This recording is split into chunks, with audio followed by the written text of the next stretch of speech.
Chandigarh news express में आप सभी का स्वागत है और अब खबरें विस्तार से।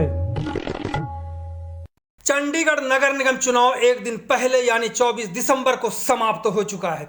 27 दिसंबर को चुनाव का रिजल्ट आना है। इस बीच सभी राजनीतिक पार्टियां आकलन कर रही हैं कि कौन सी पार्टी कितनी सीटें लेकर के आएंगी, लेकिन यह पहली बार हो रहा है कि नगर निगम चुनाव में शहर के बड़े बड़े राजनीतिक धुरंधर यह आकलन करने में असफल रहे हैं कि कौन सी पार्टी कितनी सीटें लेकर आएंगी और किस पार्टी से अगला मेयर बनेगा। यहां बता दें कि चंडीगढ़ नगर निगम में इस बार 35 सीटों पर चुनाव हुआ है। इसी संदर्भ में फॉस्वेक के चेयरमैन बलजिंदर सिंह बिट्टू से बात की तो उन्होंने बताया। सब तो पहले तो मैं मधुकर जी आपका स्वागत करता हूँ। आपने जो चंडीगढ़ में काम किया है, लोगों को अवेयर किया है कि वोटरों को कि अपनी कम से कम बाहर निकल के वोट डालो। जैसे आप आकलन की बात कर रहे हैं, इस बार जो वोटर बहुत ज़्यादा साइलेंट रहा है। ये नहीं हम कि लोगों के टेंट में लोग ज़्यादा खड़े हैं तो हम सोचें कि उसको वोट ज़्यादा डल गई है, ऐसा कुछ नहीं है। इस बार तो 27 तारीख को ही पता लगेगा कि इसको वोट पड़ी है। क्यों सभी पार्टी कह रही है हम जीत रहे हैं, आम आदमी पार्टी कह रही है हमें 25 सीट आ रही हैं, कांग्रेस भी हमें कह रही है 18 सीटें आ रही हैं, बीजेपी कह रही है हम मेजोरिटी में आ रहे हैं। इस बार का आकलन तो 27 तारीख को दोपहर को ही पता लगेगा कि किसको वोट कितना पड़ा है। और वोटर इतना साइलेंट था, मैंने कभी पीछे 25 साल में कभी इतना वोटर साइलेंट नहीं देखा। मैं और इलेक्शन कमीशन को भी बोलना चाहता हूँ, ये जो वोटिंग होती है सैटरडे और संडे को होने चाहिए। आपने वोटिंग रख दिया फ्राइडे को, लोग एक दिन पहले ही वीकेंड में, इसलिए थोड़ी सी वोटिंग कई सेक्टरों में कम भी हुई है। ठीक है, कॉलोनीज या गांव में वोटिंग हुई है, शहर में वोटिंग कम हुई है।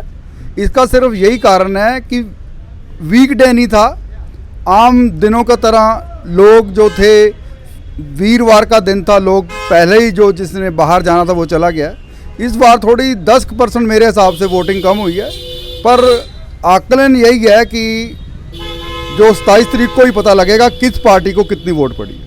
बिल्कुल आप सही कह रहे हैं, लेकिन जीत करके कोई भी आए, पिछले चुनाव के बाद आपने देखा होगा कि नगर निगम में पार्षदों की जो स्थिति रही, उससे अब लोग चुनाव से डरने लगे हैं। हो सकता है कि एक कारण ये भी हो, वोटिंग परसेंटेज जो है कम होने का कारण हो सकता है। उनके लिए क्या सलाह होगा जो चुनाव जीत करके आएंगे, क्योंकि अभी आकलन करना बहुत मुश्किल है कि कौन जीत के आ रहा है, कौन नहीं आ रहा है, किस पार्टी के लोग आ रहे हैं, किसके नहीं आ रहे हैं। उनके लिए क्या मैसेज होगा फॉस्वेक की तरफ से?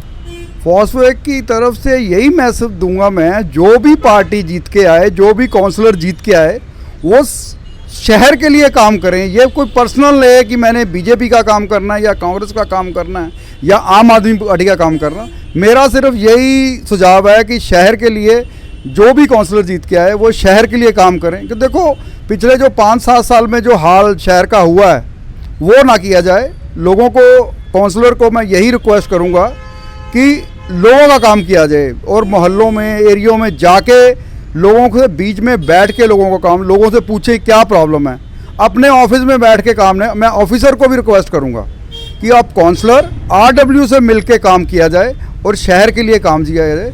ये पार्टीबाजी, जीतने के बाद पार्टीबाजी छोड़ के पार्टी से ऊपर उठ के काम करना चाहिए। कुछ ऐसी सलाह दे सकते हैं कि जिस तरह से 66वें स्थान पे हम साफ़ सफाई स्वच्छता में हैं और उसके बाद कई तरह की महंगाइयाँ भी बढ़ी हैं, यहाँ पे पानी के रेट बढ़े हैं, इसको लेकर के आप क्या सलाह देंगे ताकि हम फिर से सिटी ब्यूटीफुल बना सकें? क्योंकि फॉस्वेक की भी एक जिम्मेदारी बनती है कि किस तरह से हम पार्षदों को चलाएं, क्योंकि आप लोग रेजिडेंट वेलफेयर एसोसिएशन के कई प्रधान आपके साथ मिलकर काम करते हैं और शहर के लिए काम करते हैं। इसको लेकर के क्या सलाह देंगे, कैसे इसको आप एडवाइस करेंगे तो ताकि हम फिर से एक बार? मैं तो सरकार को भी, कॉरपोरेशन को भी रिक्वेस्ट करूंगा, जब तक रेजिडेंस वेलफेयर को इन्वॉल्व नहीं करेंगे आपका शहर कभी भी पहले 5 स्थान पे नहीं आएगा। मैं हर बार यही कहता हूं कि रेजिडेंस को इन्वॉल्व किया जाए।